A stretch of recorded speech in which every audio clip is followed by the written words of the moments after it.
cibernética atual, que começa a desenvolver robôs, a tecnologia robótica, por exemplo.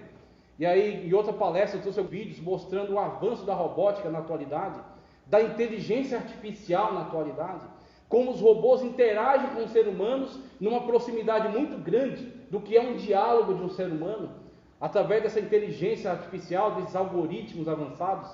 Então João, ele é dado a ele vislumbrar isso. Só que com o que ele vai comparar na época dele? Com o que ele vai comparar no contexto dele? Estamos falando do século I da era cristã. Século I, tecnologia zero. Então João apenas podia nos dar um vislumbre daquilo que estava ali sendo apresentado. Então é essa situação que temos. João está sendo mostrado a ele algo que é para o tempo futuro. E ele está nos dando a melhor descrição que ele pode nos dar. E aí, quando você passa essa situação da voz que o chama para ver essas coisas futuras, depois ele vê um grande culto celeste, no qual você tem os anciãos que estão coroados, que são representações da igreja, Antigo e Novo Testamento, 24 anciões, 12, como em outro lugar vai dizer que a igreja está firmada nos profetas e nos apóstolos. Então você tem representações dessa completude da obra de Deus através de Israel, depois através da igreja, e louvando e entregando suas coroas ao Cordeiro de Deus. João vê o Cordeiro como havendo sido morto, e ele toma o livro, e depois que ele toma o livro, ele começa a abrir os selos, e o primeiro selo que ele abre, um cavalo branco e um cavaleiro, foi-lhe dado um arco e uma coroa, e saiu vitorioso, é para vencer. Veja esse movimento, saiu vitorioso, saiu com ar de vitória, né? Saiu com todo o comportamento de vitória, mas ainda para vencer, ou seja, está desenvolvendo sua ação ao longo do tempo. Como a gente vê em Apocalipse, o desenvolvimento dos 7 anos, sendo 3 anos e meio de falsa paz e 3 anos e meio de grande tribulação. É aí onde esse cavaleiro sai vitorioso, ele sai coroado, ele sai alguém lhe dando esse poder, mas sai também para vencer, para conquistar, tá certo? Para estabelecer o seu reino na terra. Assim nós temos o princípio do governo do anticristo, mas você vai ver também, e aí onde entra a linguagem parentética. Apocalipse segue, capítulo 1, capítulo 6, 7, 8, 9, 10, 11, 12, fala do dragão. 13, Apocalipse 13 fala da besta que sobe do mar. E aí aquela besta, ela tem as características dos animais que haviam sido vistos por Daniel no livro dele. A gente já vai falar acerca dessa besta. E quem é essa besta? O anticristo. Então o anticristo está sendo descrito aqui no capítulo 6, mas ele vai ser retomado quando você vai ter outras descrições que falam acerca da forma de governo dele. Quando você vai ter outras descrições que associam ele àquilo que Daniel já havia visto na sua profecia, tá certo? Segue para mim, vamos para Apocalipse 7:4. Eu vou fazer essa abordagem geral e depois, com o tempo que eu conseguir, eu vou especificando cada uma delas. Veja, Apocalipse 7:4, olha o que diz: e ouvi o número dos assinalados, e eram 144 mil assinalados, de todas as tribos dos filhos de Israel. Interessantíssimo. Quem são 144 mil? Problemas exegéticos em relação a ele.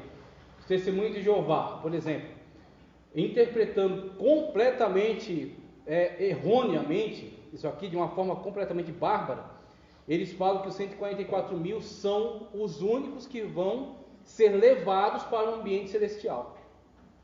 Então quer dizer, o céu é menor do que certos estádios de futebol, a partir dessa visão deturpada, essa visão incorreta, né?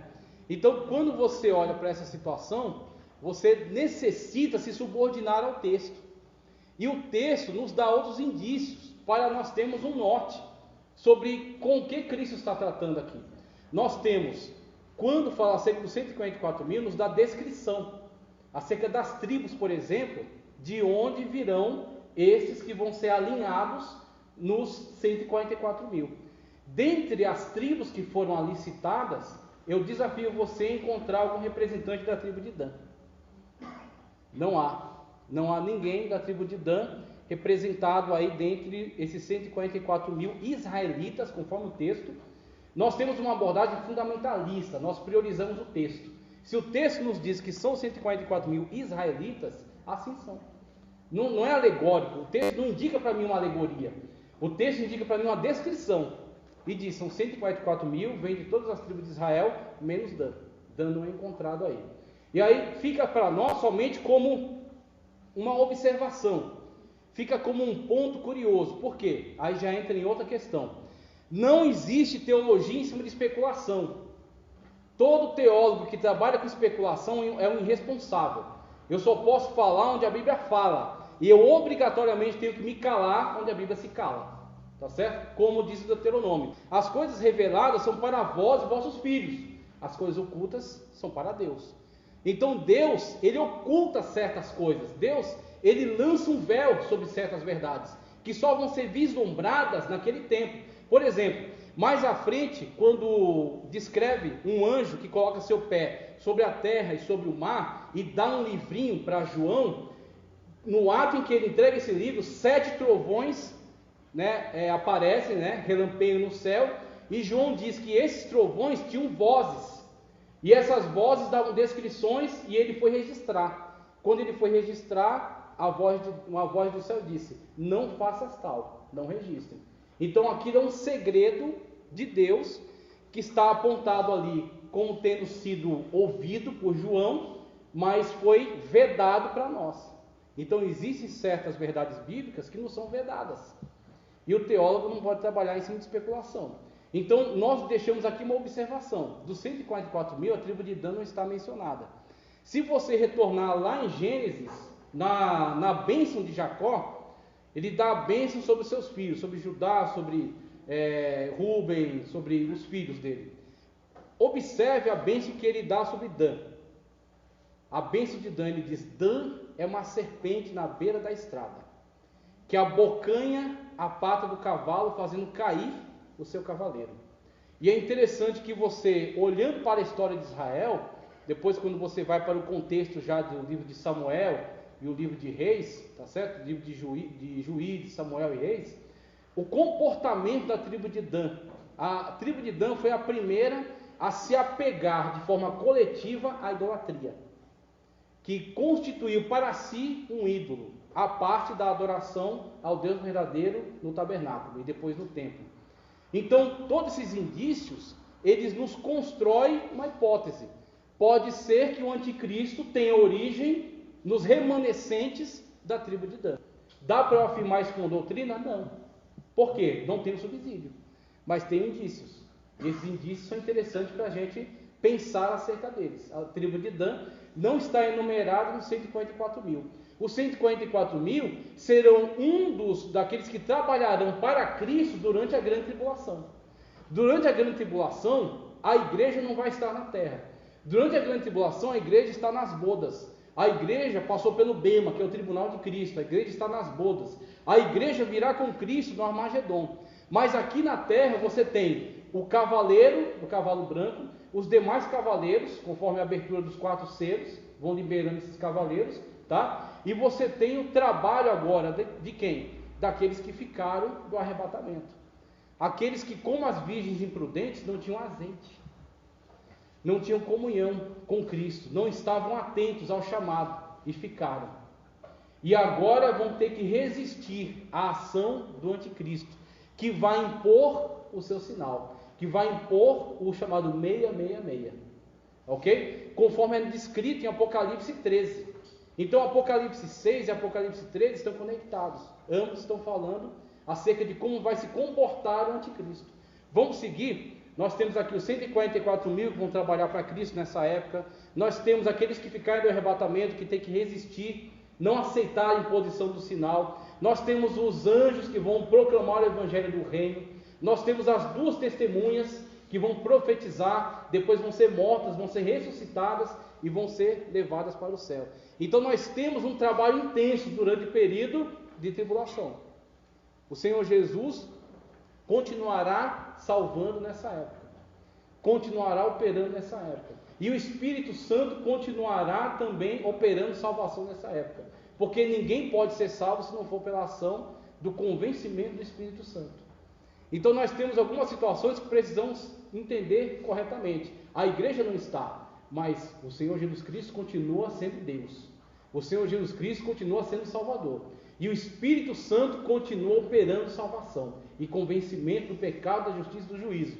Convencendo, por exemplo, através dessa mensagem proclamada pelos 144 mil, proclamada pelos anjos que pregam o Evangelho do Reino e proclamada pelas 2 testemunhas, não aceitem o sinal. Aqueles que aceitarem o sinal estarão perdidos. Não aceitem o sinal. Vamos para Apocalipse 8, 1 e 2. Vamos lá, Apocalipse 8, 1 e 2. Olha o que diz aí. Apocalipse 8, 1 e 2. E havendo aberto o 7º selo, fez-se silêncio no céu, quase por meia hora. E viu 7 anjos que estavam diante de Deus, e foram-lhes dadas 7 trombetas. Apocalipse 8, 1 e 2. Daí, depois a gente vai trazer também melhores descrições acerca dessas trombetas. Mas entre essas trombetas, se eu não me engano, a 5ª trombeta, ela anuncia a liberação de seres demoníacos. Então do abismo sobe uma fumaça, e da fumaça saem seres demoníacos, que vão especificamente atormentar aqueles que receberam o sinal. E aí um texto muito curioso, que levanta muitas perguntas, é acerca daqueles que clamarão pela morte, mas a morte fugirá deles. E eu já vi alguns se perdendo nessa leitura, dizendo que durante toda a grande tribulação não haverá morte. Isso é um engano. Aquele texto que descreve essa trombeta, se não me engano é a 5ª trombeta, ele diz claramente, durante 5 meses.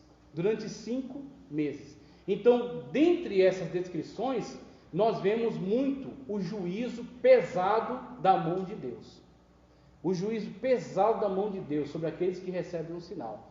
E a gente olhando para essas características desse período, dessa dispensação, vendo o pesado juízo de Deus sobre aqueles que receberam um sinal, que não se arrependem, que blasfemam constantemente acerca do seu nome, nós vemos que a igreja não cabe dentro desse período. Porque a igreja não foi destinada à ira de Deus. A igreja, ela foi salva da ira de Deus. Como diz lá a promessa que o Senhor fez à igreja de Filadélfia, que nós citamos constantemente. Não é o único texto que fundamenta a nossa crença no arrebatamento pré-tribulacional, mas é um dos importantes textos. Te livrarei da hora da tribulação. Te livrarei da hora da tribulação.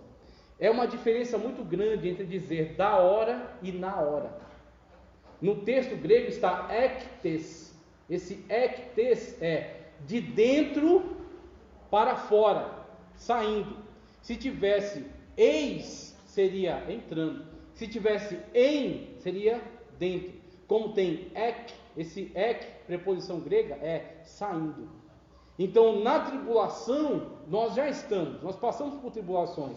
Como Cristo disse, no mundo tereis aflições, mas tende bom ânimo, eu venci o mundo. Então, Cristo que venceu o mundo é aquele que nos promete que nos livrará da hora da tribulação. E também nos diz que a igreja não é destinada à ira de Deus. Como esse tempo, a humanidade caída verá o derramamento da ira de Deus. A gente passou aqui, nessa pequena citação, o 7º selo, que trazem as 7 trombetas. E as 7 trombetas, ao final dela, traz as 7 taças.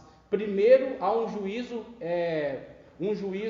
parcial. A terça parte das águas, a terça parte da terra, a terça parte da luz do sol. Depois virá um juízo completo, pleno. A água do mar virando em sangue, os animais morrendo, o sol abrasando os homens. Nós vemos que esse período é o período do derramamento da ira de Deus. Nós estamos no tempo da paciência de Deus. E quantas pessoas hoje dizem: por que Deus não pune? Por que Deus não julga? Por que Deus ele não traz juízo sobre essas injustiças, sobre essa maldade, sobre essa violência, essas agressões? Eu digo para você, hoje, diante da palavra de Deus, nos coloquemos no lugar correto, que é o lugar de servos e servas de Deus. E aqueles que são servos e servas de Deus reconhecem o senhorio do seu Senhor. e reconhece que Deus tem o tempo dele. O tempo de Deus não é o tempo Cronos, o tempo que está passando ali no relógio, é o tempo Kairos, ou seja, o momento oportuno, o momento que Deus determinou para si, o tempo do juízo. Porque quando vier o juízo de Deus, quando a mão de Deus pesar sobre a humanidade, aí não vai ter volta. Quando começar o período do julgamento de Deus sobre todas as obras dos homens, terminando lá em juízo final, quando passarão pela segunda ressurreição, aqueles que não foram salvos, não têm o seu nome encontrado no livro da vida, serão ressuscitados, serão julgados conforme as obras que estão escritas nesses livros. E preste atenção, lembre-se que Cristo disse no Evangelho: nem uma só palavra da nossa boca passa vazia, mas todas elas são contadas, todas elas são julgadas. Toda palavra ociosa que sai da boca do homem será julgada, será por Deus analisada e será alvo de juízo. Então nós temos a situação na qual estamos ainda no tempo da graça, mas estamos passando já o final da dispensação do tempo da graça para a entrada do tempo do juízo. E quando vier o tempo do juízo, aí sim, como Cristo descreveu, haverá choro e haverá ranger de dentes. É necessário fazermos tudo, primeiro, por nossa vida, como o apóstolo Paulo diz, cuidando para que pregando aos outros eu não seja achado em falta. Cadê a chamada, uma vez salvo, salvo para sempre? Se o próprio Paulo disse, eu tenho que cuidar para que pregando aos outros não seja eu mesmo achado em falta. Cuida de ti mesmo, como ele disse para Timóteo, e da sã doutrina. E não somente isso, cuida dos demais, em arrancar pessoas desse terrível juízo que virá, conforme diz aqui as Sagradas Escrituras. Vamos caminhar mais? Tem muita coisa pela frente aqui, vamos ver se o tempo vai dar. Vamos lá, vamos caminhar mais. Apocalipse, abre para mim 11 e 2. Eu vou ler 11, 2 e 11, 5 de Apocalipse. Olha só o que diz. E deixa o átrio que está fora do templo, que são as... Deixa eu aumentar aqui a minha letra, que está pequena. Deixa aqui, eu não vou conseguir ler. Pronto, agora eu vou conseguir. Ó. E deixa o átrio que está fora do templo, e não meças, porque foi dado às nações, e pisarão a cidade santa por 42 meses. Apocalipse 11, 2. Agora 11, 5. E darei poder às minhas testemunhas, e profetizarão por 1260 dias. 1260 dias, vestidas de pano de saco. Toda a linguagem de Apocalipse, tanto quando ele emprega os 1260 dias, quanto quando ele emprega a contagem em meses, né? As duas contagens, 42 meses ou 1260 dias, todos eles vão darem 3 anos e meio. Todos eles contados, somados, são 3 anos e meio. Então o Apocalipse ele se baseia nessa estrutura de tempo. Então quando olhamos para essa estrutura que ele nos indica, nós não podemos desrespeitar a cronologia do livro.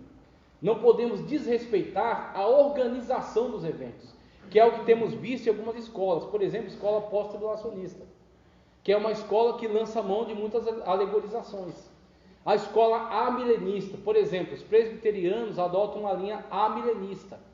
Eles dizem, não existe milênio literal. O milênio, ele é Cristo assentado no trono, reinando sobre a igreja que já está na terra. E aí, o que eles estão esperando é juízo final apenas. Eles dizem, todas as demais descrições são alegóricas. Nós temos amilenistas, ou seja, essa partícula A nega o milênio, ou seja, não milênio literal, o milênio é alegórico. O milênio deles já tem mais de 2000 anos de história, que é o tempo da igreja. Então eles dizem, o milênio não é literal, é alegórico. Os pós-milenistas também dizem, o milênio já está sendo vivido. Nós já estamos no milênio, e Cristo quando vier, não é para fundar um milênio de 1000 anos, que vai durar 1000 anos, mas é para encerrar o milênio que já está acontecendo. Então nós temos duas linhas alegorizantes da interpretação. Nós temos, por exemplo, os pós-tribulacionistas, que também entram por esse caminho de alegorização. Mas eu não posso alegorizar a bel prazer. Eu não posso alegorizar aquilo que a Escritura me descreve com precisão. Então a Escritura diz, aqui nesse texto, olha, quando João vê a imagem, né, quando João vê a revelação de um anjo com uma cana. Essa cana é de onde tira a palavra cânon. Cânon é a medida dos textos revelados. Então, cânon ou cana é a medida. E aí o anjo está medindo. E nessas medições que ele está fazendo, a voz diz: deixa o pátio.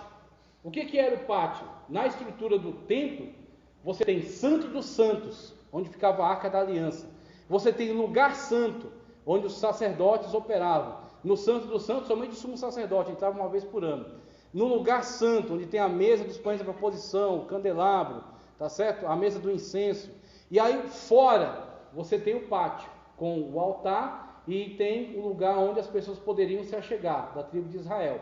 No caso do templo, na época de Cristo, ainda tinha o pátio dos gentios, onde os estrangeiros podiam ir até lá para interagir, né, naquelas festividades, não se aproximando do pátio nem do lugar santo.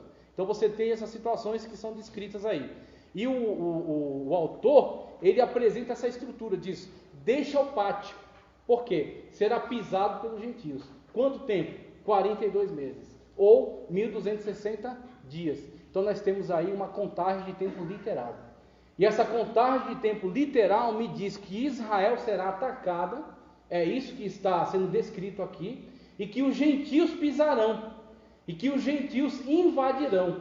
Então nós temos a situação na qual o anjo que está falando com João está descrevendo para ele: vai haver uma situação em que um templo será reconstruído, e nós temos em Israel hoje a chamada sociedade do templo.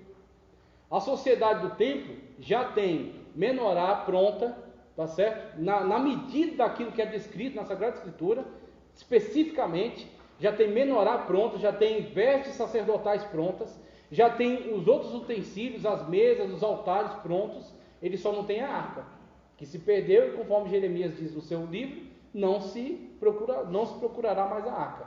Então eles não têm a arca, mas eles têm quase todas as peças e aguardam a oportunidade de receber o local para a reconstrução do templo. Eles têm tudo pronto para iniciar a obra.